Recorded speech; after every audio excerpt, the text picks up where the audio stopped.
स्वागत है आप सभी लोगों का। आप सभी लोगों को पता ही होगा एसएससी जीडी के एग्जाम चल रहे हैं, जिसमें कि आज की वीडियो में हम देखेंगे जो 26 फरवरी को 4 शिफ्टों के एग्जाम हुए हैं, वो उस चारों शिफ्टों का हम रिव्यू करेंगे और लास्ट में हम एक्सपेक्टेड क्वेश्चन डिस्कस करेंगे जो आपके आने वाले शिफ्टों के लिए बहुत ज़्यादा महत्वपूर्ण है। तो चलिए देखते हैं आज का पहला प्रश्न जो आपके एसएससी जीडी एग्जाम में पूछा गया था। पहला प्रश्न पूछा गया था, शिव कुमार शर्मा का संबंध किससे है? तो शिव कुमार शर्मा का जो संबंध है वो संतूर से है। जो शिव कुमार शर्मा है वो संतूर वादक है। दूसरा प्रश्न आपका पूछा गया था, डूरंड कप। डूरंड कप का संबंध किस खेल से है? तो यहाँ पे जो डूरंड कप का संबंध है वो डूरंड कप का संबंध जो है वो फुटबॉल से है। और फुटबॉल से यहाँ मैंने कुछ अन्य कप डिस्कस किए हैं, जैसे कि जो फुटबॉल से जो अन्य कप संबंधित होते हैं वो हैं Subroto cup, Sanjay gold cup, Vitthal trophy और टॉड मेमोरियल ट्रॉफी। ये सारे के सारे जो कप हैं ये फुटबॉल से संबंधित हैं। अगला प्रश्न आपका आया था, आईसीसी अंडर 19 2023 का विनर कौन बना था? तो 2023 अंडर 19 वर्ल्ड कप का जो विनर बना था वो ऑस्ट्रेलिया बना था। और यहाँ पे रनर अप टीम कौन रही थी? तो रनर अप टीम जो थी वो इंडिया थी। यहाँ पे आपका अगला प्रश्न पूछा गया था हरित क्रांति से। यहाँ पे ये प्रश्न क्लियर नहीं हो पाया है, हरित क्रांति से क्या पूछा गया था? तो हरित क्रांति के जो जनक हैं भारत के वो एमएस स्वामीनाथन को कहा जाता है। और जो विश्व हरित क्रांति के जनक हैं वो नॉर्मन बोरलॉग को कहा जाता है। और जो एमएस स्वामीनाथन है इनको भारत रत्न के लिए भी नॉमिनेट कर दिया गया था, जो 2023 के भारत रत्न दिए जाएंगे उसमें मरणोपरांत इनको एमएस स्वामीनाथन को भारत रत्न दिया जाएगा। अगला प्रश्न देखते हैं। अगला प्रश्न आपका था, महान्यायवादी की नियुक्ति कौन करता है? तो महान्यायवादी की जो नियुक्ति करता है वो राष्ट्रपति करता है। अगला प्रश्न देखते हैं। अगला प्रश्न है, 2024 चुनाव आयोग का ब्रांड एम्बेसडर कौन है? तो 2024 के लिए चुनाव आयोग ने ब्रांड एम्बेसडर किसे बनाया था? तो सचिन तेंदुलकर को 2024 के लिए चुनाव आयोग ने ब्रांड एम्बेसडर बनाया था। ये आपका करंट अफेयर से क्वेश्चन पूछा गया था। देवदासी नृत्य किसे कहते हैं? तो भरतनाट्यम जो शास्त्रीय नृत्य है इसको देवदासी नृत्य भी कहा जाता है। अगला आपका है, अगला पूछा गया था, संदीप कुमार का संबंध किस खेल से है? तो संदीप कुमार का जो संबंध है वो वॉक रेस से इनका संबंध है। अगला प्रश्न पूछा गया था, क्षेत्रफल के हिसाब से इंडिया का कौन सा रैंक है? तो क्षेत्रफल के हिसाब से इंडिया का जो रैंक है वो 7वां रैंक है। और पहले स्थान पर कौन आता है? तो वो आता है रसिया। और जनसंख्या की दृष्टि से देखा जाए तो रिकॉर्ड के अनुसार तो भारत का जो रैंक आएगा वो फर्स्ट आएगा जनसंख्या के हिसाब से, और जो दूसरा स्थान आएगा वो आएगा आप चाइना का। अगला प्रश्न देखते हैं। अगला प्रश्न है आपका, यहाँ पे ये किस प्रश्न क्लियर नहीं हो पाया था कि अरुणाचल प्रदेश से जनजाति पूछी गई थी तो यह त्यौहार। तो यहाँ पे हमने जो त्यौहार कवर किया है प्रश्न में, तो खामती लोग जो होते हैं वो 14 अप्रैल को सांकेन त्यौहार मनाते हैं। ये जनजाति अरुणाचल प्रदेश की सबसे बड़ी जनजाति त्यौहार है जो 14 अप्रैल को मनाया जाता है। अगला प्रश्न आपका पूछा था, 12 मेहर की पंच सिद्धांत के कितने पार्ट हैं? तो ये 18 भाग हैं इसके। 12 मेहर की जो पंच सिद्धांत पुस्तक है उसके मौलिक कर्तव्यों से क्वेश्चन पूछा गया था कि मौलिक कर्तव्य कितने हैं? तो 11 मौलिक कर्तव्य हैं और 51 ए में मौलिक कर्तव्यों का वर्णन है भारतीय संविधान में। अगला प्रश्न आपका पूछा गया था, अगला प्रश्न था, लिटरेसी रेट 2011 के अनुसार भारत का कितना है? तो भारत का जो लिटरेसी रेट है 2011 के अनुसार वो था 74.04%। अगला प्रश्न देखते हैं। अगला प्रश्न है, भगत सिंह ने बॉम्ब कहाँ फेंका था?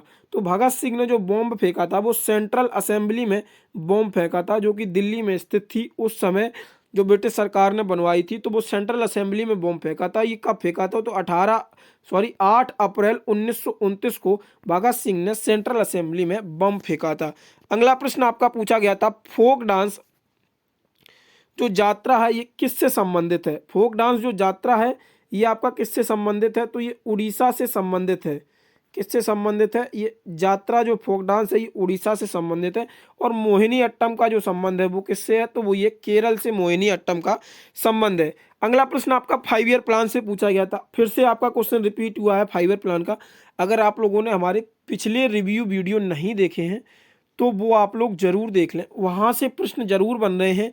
हमने जो एक्सपेक्टेड क्वेश्चंस का वीडियो कल डाला था, इससे पहले 20 फरवरी, 21 फरवरी, 22 फरवरी, डेली हम एक्सपेक्टेड क्वेश्चन शिफ्ट के हिसाब से डाल रहे हैं। जैसे शिफ्ट आगे बढ़ रही है, जैसे क्वेश्चन का लेवल बढ़ रहा है, तो उसी हिसाब से हम एक्सपेक्टेड क्वेश्चंस का भी लेवल अपना बढ़ाते चले जा रहे हैं। तो वो एक्सपेक्टेड क्वेश्चंस वीडियो आप लोगों के आने वाले शिफ्टों के लिए बहुत ज़्यादा महत्वपूर्ण है। वहाँ से प्रश्न आप लोग आसानी से बन जाएंगे। तो वो वीडियो आप लोग ज़रूर देख लें। ज़्यादा बड़े वीडियो नहीं बनाए, वो हमने शॉर्ट्स में वीडियो कवर किए हैं। मुश्किल से 10 मिनट या 8-8 मिनट के जो वीडियो हैं, 4 से 5 वीडियो हैं जो आपके आधा घंटे में सारे कवर हो जाएंगे। तो वो लोग ज़रूर आप देख लें। 5 ईयर प्लान से मैंने उसमें मॉडल भी कवर कर रखा है, किसका क्या लक्ष्य था, कितनी ग्रोथ रेट थी, क्या हासिल करना था, इंपॉर्टेंट चीज़ें, सारी सिलेक्टेड चीज़ें वहाँ पे कवर कर रखी है। तो वो वीडियो आप लोग प्लीज़ जाके ज़रूर देखें उसको।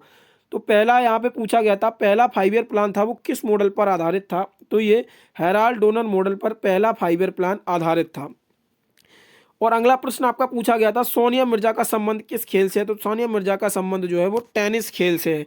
अगला प्रश्न देखते हैं। अगला प्रश्न है, कथकली और ओडिसी से संबंधित नृत्यांगना कौन है? तो सोनल मानसिंह। इंपॉर्टेंट नाम था, मैं पहले दिन से कहता चला रहा हूँ।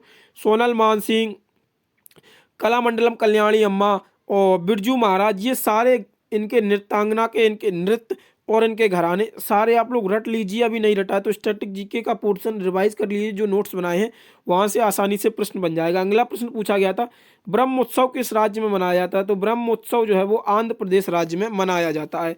अगला प्रश्न आपका पूछा गया था, कम्बाला उत्सव। तो कम्बाला उत्सव जो है वो कर्नाटक से संबंधित है। गृह लक्ष्मी योजना का संबंध किस राज्य से है? तो गृह लक्ष्मी योजना, ये भी आपका करंट अफेयर का प्रश्न था। तो गृह लक्ष्मी योजना का जो संबंध है वो कर्नाटक से है।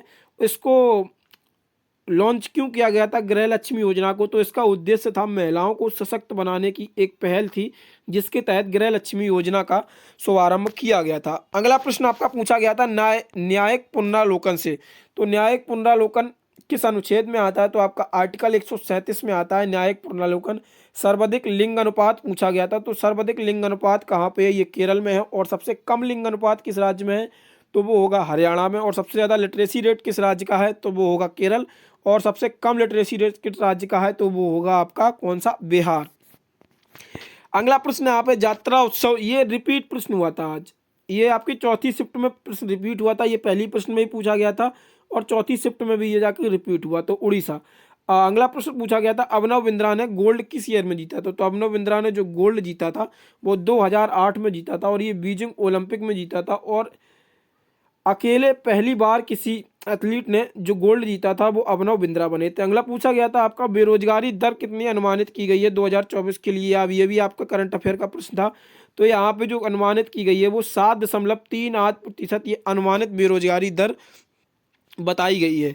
अगला प्रश्न देखते हैं। यहाँ पे आप देखते हैं एक्सपेक्टेड क्वेश्चंस, यहाँ पे हम आर्टिकल्स कवर कर लेते हैं। समानता का अधिकार जो है वो किस अनुच्छेद में दिया गया है?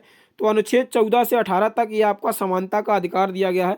स्वतंत्रता का अधिकार दिया गया है अनुच्छेद 19 से 22 तक। शोषण के विरुद्ध अधिकार ये दिया गया है आपका अनुच्छेद 23 से अनुच्छेद 24 तक। और अगला जो है आपका वो है धार्मिक स्वतंत्रता का अधिकार, किससे दिया गया है? तो अनुच्छेद 25 से 28 तक। संस्कृति तथा शिक्षा से संबंधित अधिकार ये किस में दिया गया है? तो 29 से 30 तक ये संस्कृति तथा शिक्षा का अधिकार दिया गया है। इसके बाद ये आता है संवैधानिक उपचार। तो ये अनुच्छेद 32 में दिया गया था। इसी को B.R. अम्बेडकर ने संविधान की आत्मा कहा था।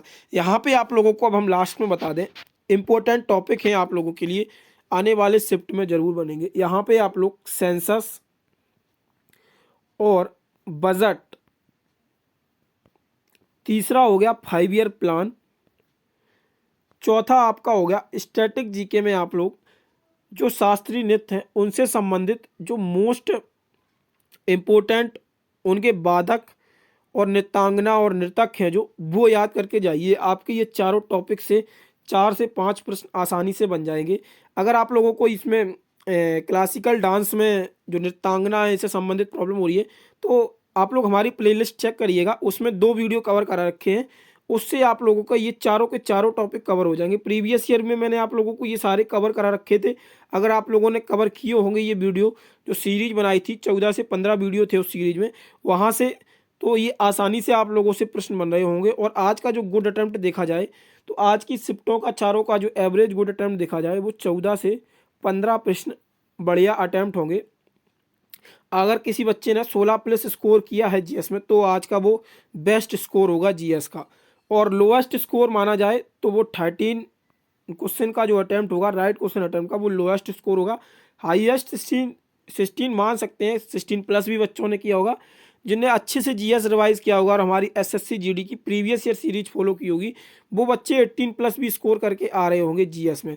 तो ये था आपका रिव्यू आज का 26 फरवरी का। बाकी मिलते हैं कल रिव्यू के साथ, और कल सुबह एक एक्सपेक्टेड वीडियो भी अपलोड करेंगे, वो जरूर देख के जाना, आने वाले शिफ्ट में वो भी इंपॉर्टेंट होगा। इन प्रश्नों का ऑनलाइन टेस्ट अगर आप लोग देना चाहते हैं एक बार रिवाइज करने के लिए, तो हमारी वेबसाइट का लिंक आप लोगों को डिस्क्रिप्शन में मिल जाएगा, वहाँ से आप लोग इन प्रश्नों का ऑनलाइन टेस्ट दे सकते हैं। बाकी इस पीडीएफ को प्राप्त करने के लिए हमारे टेलीग्राम चैनल से ज़रूर ज्वाइन करिए, वहाँ पे आप लोगों को इस वीडियो का पीडीएफ प्रोवाइड करा दिया जाएगा। धन्यवाद।